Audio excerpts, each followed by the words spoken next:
రేపే last date అని ఉన్నదా? అక్క ప్లీజ్ అక్క నీ దండం పెడతా, కాలు మొక్కుతా. నా దగ్గర చిల్లికి అవ్వలేదు, నువ్వేంచక్క ప్లీజ్ అక్క నీ కాలు మొక్కుతా, నీకు దండం పెడతాను అక్క. నా సెల్లులో బ్యాలెన్స్ అయిపోయి 2 నెలలు అవుతుంది అక్క. ప్లీజ్ అక్క మీకు దండం పెడతా, కాలు మొక్కుతా. నా సిమ్ బ్లాక్ చేయకుర్రి, ఒక్కసారి రీఛార్జ్ చేయరు అక్క, మీకు కాలన్నా మొక్కుతా.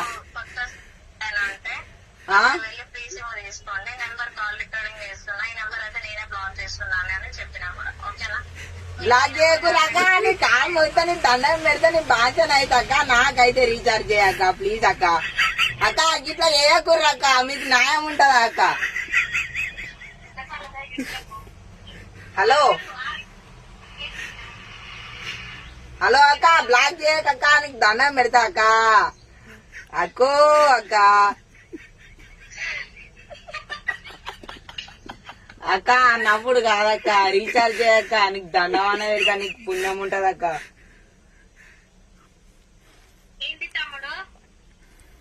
అక్క సిమ్ బ్లాక్ చేయకుర్రి అక్క, రీఛార్జ్ అయిపోయినాయి, రీఛార్జ్ చేయరు.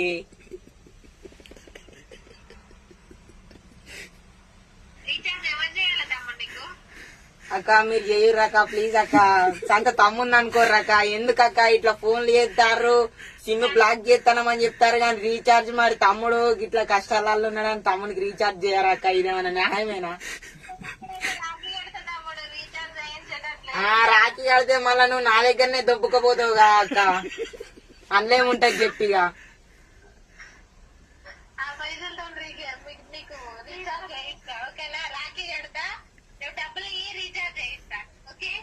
నేనే బుచ్చే బతుకుతానక్క, నీకేట డబ్బులు ఇయ్యాలక్క, నాకు రీఛార్జ్ చేయక్క. ఇది ఏందక్క టార్చరు?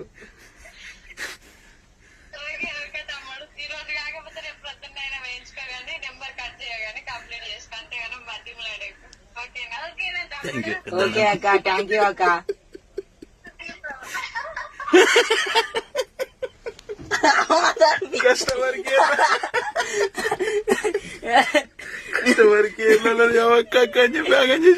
మెల్లమెల్ల డీల్ చేయాలి మరి. సిమ్ బ్లాక్ చేస్తే దగ్గర 5-6 నెలలు అవుతుంది, చిల్లి గవ్వ కూడా లేవు, బ్యాలెన్స్ కూడా మేస్తలేను.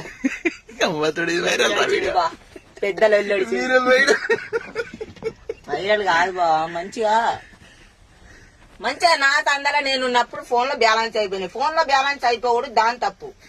నేను పైసలు వేయించిన, నెల అయింది అయిపోయినాయి, మళ్ళీ నా దగ్గర పైసలు నెలైంది, అది అర్థం చేసుకోవద్దా?